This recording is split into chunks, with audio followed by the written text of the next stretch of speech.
Hey guys, this is Sonu Ahlawat.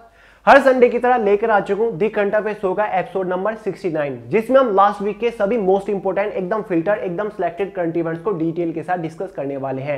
और ये आप अच्छे से जानते हैं, किसी भी कॉम्पिटिटिव एग्जाम में दी करंट अफेयर शो से बाहर एक भी क्वेश्चन नहीं जाता, इसलिए रेगुलर बेसिस पर हर संडे फॉलो करते रहिएगा। और आज के एपिसोड का पीडीएफ फाइल हिंदी और इंग्लिश दोनों ही एडिशन में आपको वे टू सक्सेस के टेलीग्राम ग्रुप के अंदर देखने को मिल जाएगा, लिंक डिस्क्रिप्शन बॉक्स में है। और हर बार की तरह फिर आपको बता दूं, जब भी आप कोई भी एपिसोड देख रहे होते हैं तो यार नोट्स मेंटेन करते हुए जरूर चलिएगा, जबरदस्त बेनिफिट आपको देखने को मिलेगा।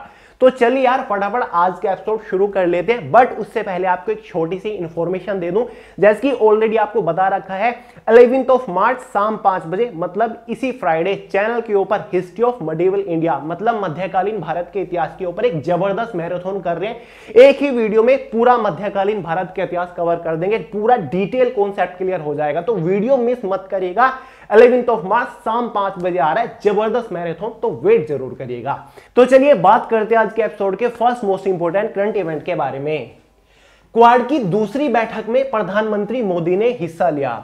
फ्रेंड्स, हाल ही में 3 मार्च 2022 को क्वाड की दूसरी बैठक का आयोजन कराया गया, जिसमें भारत की तरफ से मोदी जी ने वर्चुअली पार्टिसिपेट किया। फ्रेंड्स, इससे पहले 2021 सितंबर में क्वाड की पहली बैठक का आयोजन कराया गया था वाशिंगटन डीसी के अंदर। सबसे पहले समझते हैं क्वाड है क्या, इसका मतलब क्या है या फिर इसकी फुल फॉर्म क्या है। फ्रेंड्स, क्वाड का जो मतलब है या फिर इसकी जो फुल फॉर्म है वो है क्वाड्रिलेटरल सिक्योरिटी डायलॉग। मतलब ये एक 4 देशों का समूह है जिसके सदस्य हैं भारत, अमेरिका, ऑस्ट्रेलिया और जापान।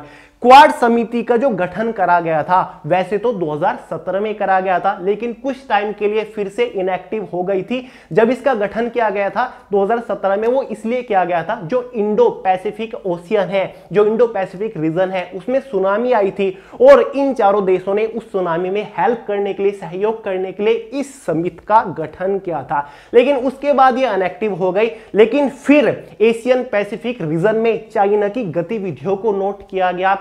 चाइना की जो दादागिरी चल रही है एशियन पैसिफिक रीजन में, उसको दबाने के लिए, उससे निपटने के लिए इन 4 देशों ने फिर से इसको एक्टिव कर दिया क्वाड समिति के नाम से।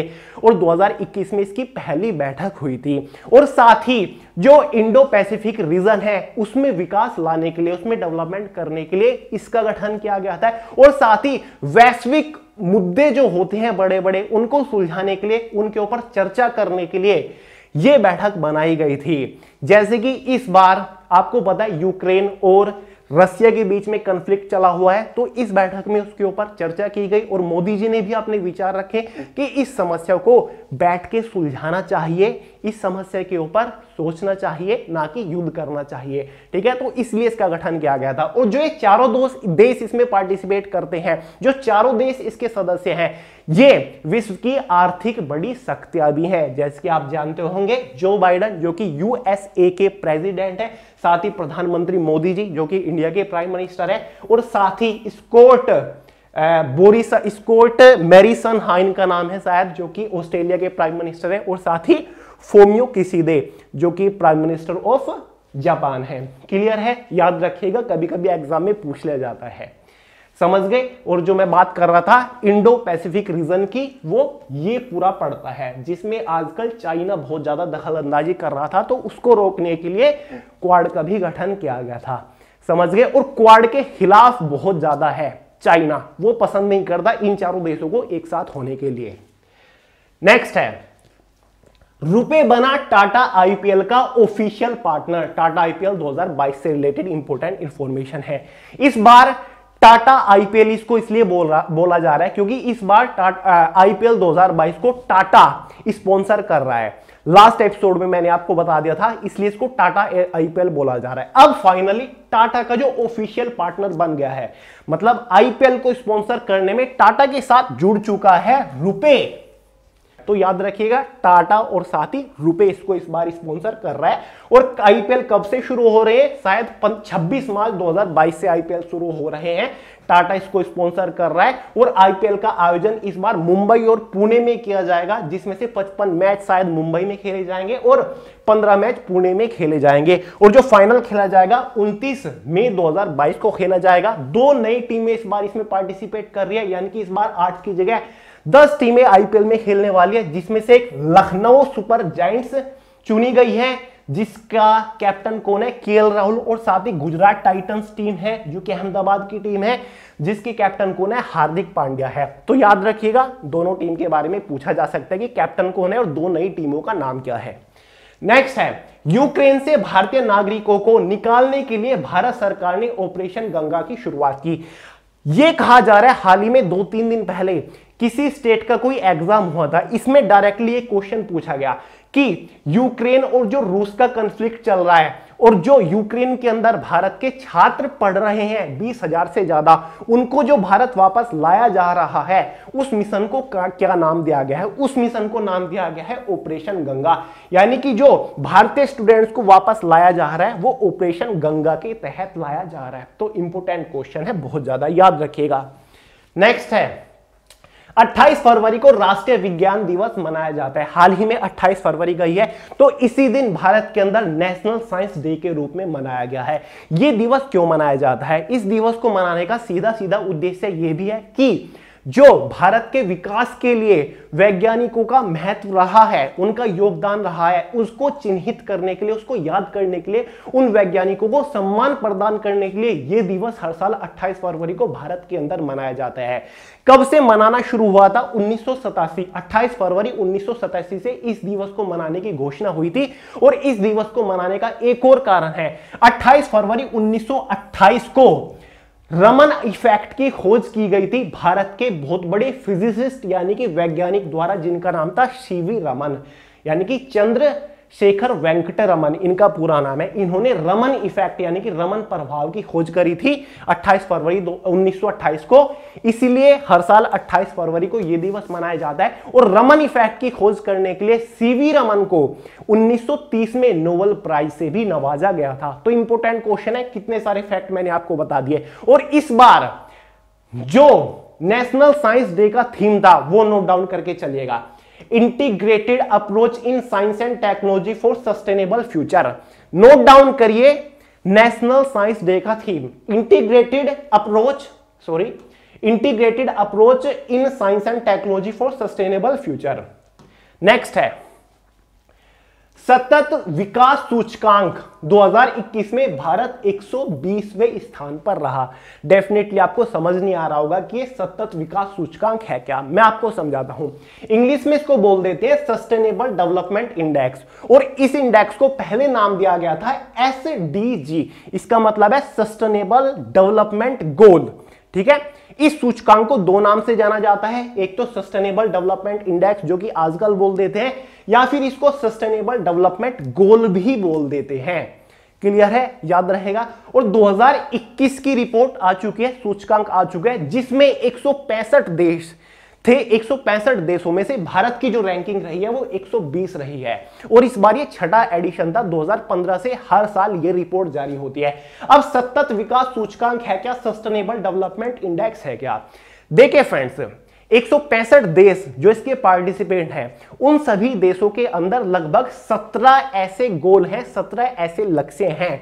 और वो सभी विकास के लक्ष्य हैं जिनको अगर कोई देश अचीव कर लेता है, मतलब जिन देशों के अंदर विकास हो रहा है उन सभी लक्ष्यों के ऊपर, तो उनको एक प्रॉपर रैंक दी जाती है कि कौन से देश के अंदर विकास का स्तर उठा है, किस देश के अंदर उन सभी पॉइंट्स के ऊपर विकास हुआ है, तो उनको रैंक दी जाती है। पॉइंट्स कौन से हैं, मतलब कौन कौन से लक्ष्य हैं वो देखिए। इनमें से गरीबी और भुखमरी खत्म करना, यानी कि जो ऐसे देश है अपने अंदर, अपने देश के अंदर गरीबी और भुखमरी को खत्म करने का लक्ष्य टच कर चुके हैं, तो उनको अच्छी रैंकिंग दी जाती है। साथ ही अच्छी सेहत एवं आरोग्य, मतलब किसी देश के अंदर स्वास्थ्य अच्छा है तो उसको अच्छी रैंक मिलती है। अच्छी शिक्षा, एजुकेशन सिस्टम को सुधारने का एक लक्ष्य है। साथ ही लैंगिक समानता, साफ पानी एवं स्वच्छता, किफायती एवं स्वच्छ ऊर्जा, अच्छा कार्य एवं अच्छी आर्थिक विकास, उद्योग, साथ ही इसके अलावा असमानता घटनाएं, साथ ही स्थायी शहर एवं समुदाय, जिम्मेदार उपभोग एवं उत्पादन, जलवायु कार्यवाही, जल के नीचे जीवन, भूमि पर जीवन, शांति, न्याय एवं मजबूत संस्थाएं, इस टाइप के लक्ष्य हैं। मतलब इनको हिट करना होता है, इनको पूरा करना होता है, मतलब इन सभी चीजों को के अंदर विकास लेकर आना होता है इन सभी 165 देशों को। तो 2021 में ये रिपोर्ट देखी गई, सर्वे करा गया और रैंक जारी की गई। हालांकि पिछली बार 2020 की रिपोर्ट के अकॉर्डिंग भारत की काफी आगे था, लेकिन इस बार 3-4 पायदान पीछे खिसक गया है, 120वें स्थान पर पहुंच गया है। इस रैंकिंग में 120वां स्थान भारत को मिला है। 5 टॉप 5 में कौन कौन रहे? फिनलैंड पहले स्थान पर रहा है, मतलब गरीबी दूर करी, स्वच्छ लेकर आया, स्वास्थ्य बढ़िया करा अपने देश के अंदर, एजुकेशन सिस्टम बढ़िया करा।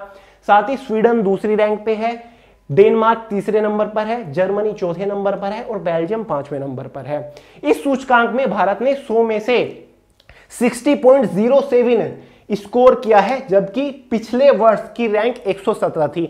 मतलब 2020 की रैंक के अकॉर्डिंग भारत 117वें स्थान पर था, इस बार 120वें स्थान पर, मतलब 3 पायदान पीछे खिसक गया है, जो कि अपने आप में बिल्कुल भी ठीक बात नहीं है। नेक्स्ट है, सड़क पर रहने वाले जानवरों के लिए भारत की पहली एम्बुलेंस तमिलनाडु राज्य में शुरू की गई।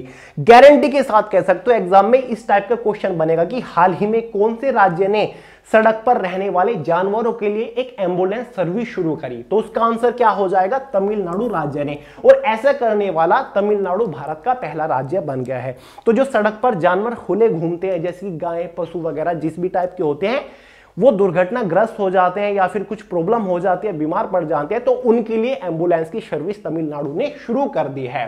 ठीक है, ब्लू क्रॉस ऑफ इंडिया, जो कि तमिलनाडु की एनिमल चैरिटी है एक, उसने, साथ ही अंतरराष्ट्रीय पशु कल्याण संगठन ने एक साथ मिलकर इस मिशन को अंजाम दिया है। और तमिलनाडु के जो सीएम है, आपको पता ही होगा कौन है, वो है एमके स्टालिन, जो कि आप स्क्रीन पर देख रहे हैं, मई 2021 के बाद शायद ही अस्तित्व में आए।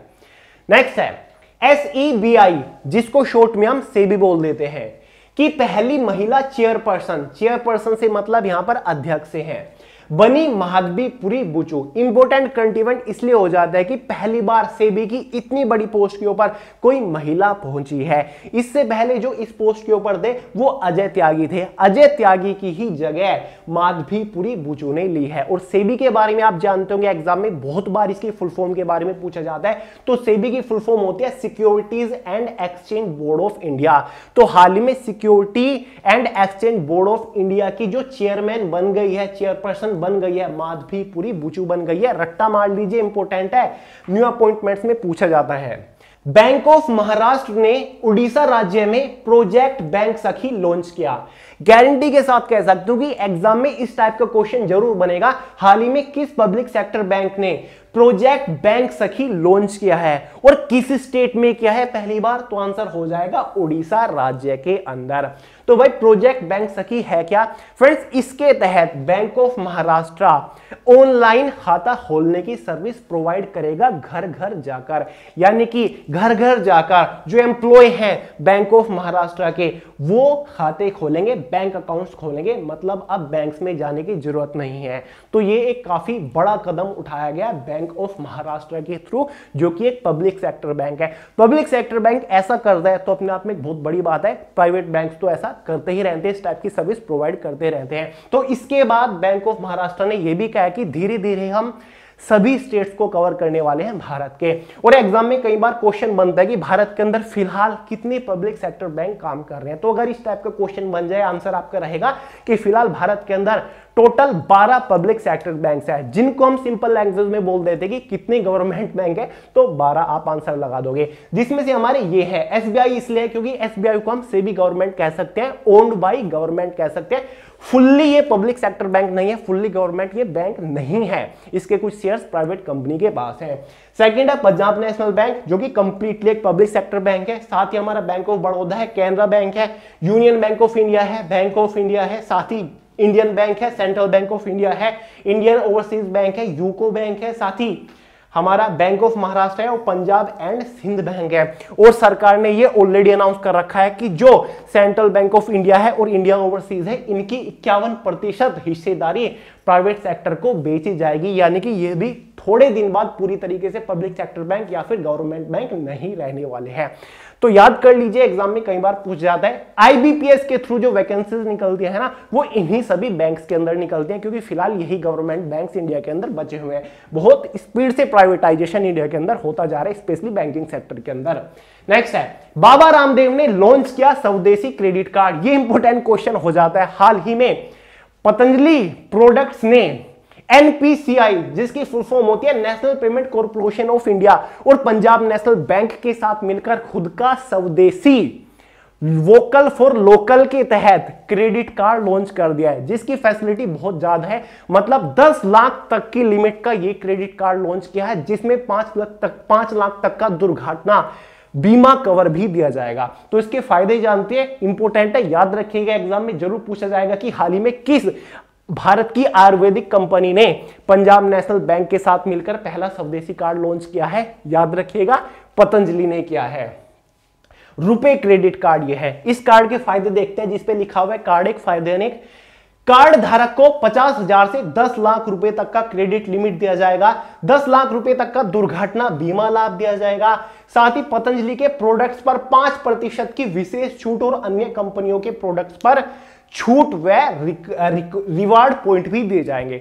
तो काफी अच्छा है, पहला स्वदेशी कार्ड आपको देखने को मिल जाएगा। जल्दी अप्लाई कर दीजिए अगर आप इंटरेस्टेड है इसमें। नेक्स्ट है बालकृष्णन, जो आप स्क्रीन पर देख रहे हैं, पतंजलि के सीईओ हैं। नेक्स्ट है, दिल्ली में भारत का पहला ई कचरा इको पार्क खोलने की घोषणा करी गई। हाल ही में फ्रेंड्स, दिल्ली के जो उप मुख्यमंत्री है, कौन है, मनीष सिसोदिया, उन्होंने ऑफिशियल अनाउंसमेंट के थ्रू बताया कि भारत का जो पहला ई कचरा इको पार्क खोला जाएगा वो दिल्ली के अंदर खोला जाएगा। इसको एक और नाम से जाना जाता है electronic waste eco friendly park. Electronic waste eco friendly park यानी कि जो इलेक्ट्रिक आइटम्स होते हैं, इंस्ट्रूमेंट्स होते हैं, डिवाइसेस होती है, वो जो कचरा हो जाते हैं वो डिग्रेडेबल इतनी जल्दी नहीं होता, तो उसके लिए एक अलग पार्क बनाया जाएगा, जिस कचरे को, यानी कि जो लैपटॉप, बेकार मोबाइल वगैरह होते हैं, इलेक्ट्रॉनिक्स आइटम होते हैं, उसको दोबारा से रिसाइकल करा जाएगा एक प्रॉपर टेक्निकल प्रोसेस के तहत, ताकि वो पर्यावरण को भी नुकसान ना पहुंचा सके। तो याद रखिएगा, भारत का पहला ई कचरा इको पार्क दिल्ली के अंदर खोला जा रहा है। अजीब सी यूनिट है, ई कचरा इको पार्क। ई से मतलब इलेक्ट्रॉनिक और इको मतलब जो कि इको फ्रेंडली हो, इस टाइप का कुछ भी है ना, याद रखिएगा आप। स्विस एयरलाइन सौर ईंधन का उपयोग करने वाली विश्व की पहली एयरलाइन बन गई। तो फ्रेंड्स, हाल ही में स्विस एयरलाइन ने ऑफिशियल अनाउंसमेंट कर दिया कि हम फाइनली बाजार के अंदर भी लॉन्च करने जा रहे हैं दुनिया की पहली सौर ऊर्जा एयरलाइन, यानी कि सोलर एनर्जी के थ्रू एयरलाइन चल रही है। पूरी एयरलाइन सौर एनर्जी के ऊपर डिपेंड रहने वाली है। और ऐसा करने वाली कौन सी एयरलाइन बन गई है? स्विस एयरलाइंस बन गई हैं, जो कि कहां की एयरलाइन है? स्विट्जरलैंड की एयरलाइन है। इसका जो हेडक्वार्टर है स्विट्जरलैंड के अंदर है। याद रखिएगा, इंपॉर्टेंट है बहुत ज्यादा। नेक्स्ट है, अरे कहां चला गया, मध्य प्रदेश के उज्जैन में 10 मिनट में 11.71 लाख मिट्टी के दिए जलाकर गिनीज वर्ल्ड रिकॉर्ड बनाया। हाल ही में आपने रट्टा मार रखा होगा, कुछ ही टाइम पहले अयोध्या के अंदर लगभग 9 लाख दिए जलाने का वर्ल्ड रिकॉर्ड बना था। अब फाइनली अभी 1 मार्च को महाशिवरात्रि गई है ना, उसी दिन मध्य प्रदेश के उज्जैन में एक साथ 11.71 लाख मिट्टी के दिए जलाए गए 10 मिनट में। ठीक है, 10 मिनट में 11.71 लाख मिट्टी के दिए जलाए, और ये गिनीज वर्ल्ड रिकॉर्ड में शामिल हो चुका है। अपने आप में बहुत बड़ा रिकॉर्ड बनाया, आप सोच के देखिएगा। ठीक है, महाकाल की भूमि उज्जैन को बोला जाता है। 1 मार्च को यह कारनामा किया गया है। और मुख्यमंत्री आपको पता ही है कौन? मध्य प्रदेश के शिवराज सिंह चौहान। नेक्स्ट है, 4 मार्च को विश्व भर में विश्व मोटापा दिवस मनाया जाता है, यानी कि वर्ल्ड ओबेसिटी डे। मोटापा का मतलब आपको पता है, इसका सीधा सीधा उद्देश्य यह है कि जो दुनिया भर के अंदर ओबेसिटी फैल रही है, मोटापा फैल रही है, उसके प्रति लोगों को जागरूक करना, मोटापे को कैसे कम किया जाए और मोटापे के थ्रू कितनी गंभीर बीमारी हो सकती है, और मोटापा से बचने के लिए जो जंक फूड होते हैं, फास्ट फूड वगैरह होते हैं, उनका सेवन ना करा जाए, इसलिए लोगों के अंदर अवेयरनेस फैलाने के लिए हर साल 4 मार्च को वर्ल्ड ओबेसिटी डे मतलब विश्व मोटापा दिवस मनाया जाता है। हर साल इसका एक पर्टिकुलर थीम भी होता है। इस बार थीम देखिए क्या था, everybody needs to act, everybody needs to act इस बार वर्ल्ड ओबेसिटी डे का थीम था। और इसकी जो शुरुआत हुई थी वो वर्ल्ड ओबेसिटी फेडरेशन ने 2015 में की थी। तो वर्ल्ड ओबेसिटी डे 2015 से मनाना स्टार्ट हुआ था, क्योंकि वर्ल्ड जो ओबेसिटी फेडरेशन है इसने इसकी शुरुआत करी थी। नेक्स्ट करंट इवेंट की तरफ बढ़ते हैं। भारत और जापान के बीच धर्म गार्जियन अभ्यास की शुरुआत हुई। कई बार बता चुका हूं, अगर कोई दो देशों की सेनाएं मिलकर कोई अभ्यास कर रही है, एक्सरसाइज कर रही हैं, मतलब वो दोनों मिलकर एक प्रैक्टिस कर रही है, मतलब वो दोनों मिलकर एक रिहर्सल कर रही है कि आने वाले टाइम में अगर उन दोनों को एक साथ लड़ना पड़ जाए, मतलब एक टीम में होकर, तो वो कैसे कंटिन्यूटी बना के रखेंगे, मतलब कैसे वो ट्यूनिंग बनाएंगे। तो उसकी एक तरीके से अभ्यास करते हैं, प्रैक्टिस करते हैं, उसकी एक्सरसाइज करते हैं किसी दो देशों की सेनाएं। तो फाइनली भारत और जापान की जो सेनाएं हैं दोनों आपस में मिली, एक साथ मिली। कहां पर मिली मैं आपको बताऊंगा। और एक नाम है धर्म गार्जियन, धर्म गार्जियन नाम की एक एक्सरसाइज करी। ये धर्म गार्जियन एक्सरसाइज 2018 से करते आ रही है भारत और जापान मिलकर। ये एक जॉइंट मिलिट्री एक्सरसाइज है जो कि 27 फरवरी से लेकर 10 मार्च तक कर्नाटक के 27 फरवरी से लेकर 10 मार्च तक कर्नाटक के बेलग्राम में आयोजित की जा रही है। और जो जापान की मिलिट्री है, जापान की जो सेना है, वो बेंगलोर के अंदर पहुंच चुकी है और ऑलरेडी एक्सरसाइज शुरू हो चुकी है। समझ गए ना। जंगल और अर्ध शहरी तथा शहरी इलाकों में यह अभियान किया जाएगा, मतलब ये एक्सरसाइज की जाएगी जंगल टाइप सिचुएशन में, ताकि आने वाले टाइम में अगर कुछ सिचुएशन बनती है जहां पर भारत की सेना और जापान की सेना को एक साथ मिलकर युद्ध वगैरह लड़ते हैं, तो ये आपस में अच्छी खासी ट्यूनिंग बैठा सकें। तो उसकी पहले प्रैक्टिस करते हैं हर साल धर्म गार्जियन अभ्यास के नाम से। नेक्स्ट है, विराट कोहली ने खेला 100वां टेस्ट। सब लोग जानते हैं 4 मार्च को शायद विराट कोहली ने अपनी लाइफ का 100वां टेस्ट मैच खेला है। इससे पहले भारत के कौन कौन से ऐसे खिलाड़ी हैं जिन्होंने 100 टेस्ट मैच कंप्लीट किए थे, उसमें से सुनील गावस्कर है, दिलीप वेंगसरकर है, साथ ही कपिल देव है, सचिन तेंदुलकर है, अनिल कुंबले है, राहुल द्रविड़ है, सौरभ गांगुली है, वीवीएस लक्ष्मण है, वीरेंद्र सहवाग है, हरभजन सिंह है और साथ ही ईशांत शर्मा है। और इसी लिस्ट में शामिल हो चुके हैं विराट कोहली, क्योंकि इन्होंने भी अपनी लाइफ का 100वां मैच खेला। विराट कोहली आपको पता है पूर्व भारतीय क्रिकेट टीम के कप्तान रह चुके हैं। हाल ही में किसी भी फॉर्मेट के कैप्टन नहीं है, याद रखिएगा। एग्जाम में क्वेश्चन कभी कभार घुमा फिरा के पूछ ले जाता है। एक आधा नाम मैंने मिस्टेक कर दी हो लेने में, तो उसके लिए माफी चाहता हूं, क्योंकि क्रिकेट में कोई खास मेरा इंटरेस्ट नहीं है। नेक्स्ट है, और शायद आज का लास्ट है, फिरकी के जादूगर महान लेग स्पिनर शेन वॉर्न का 52 साल की उम्र में निधन। सब लोग को पता है, सोशल मीडिया पर बहुत जबरदस्त तरीके से ये चीज ट्रेंड कर रही है। हाल ही में 4 मार्च को ऑस्ट्रेलिया के ग्रेट क्रिकेट प्लेयर, जिनको फिरकी के जादूगर कहा जाता था, क्योंकि बहुत जबरदस्त स्पिनर थे, अच्छे खासे बैट्समैन को घुमा देते थे अपनी फिरकी के जादू से, ठीक है, क्योंकि स्पिनर थे यार गजब के। तो इनका हाल ही में 52 साल की उम्र में निधन हो गया।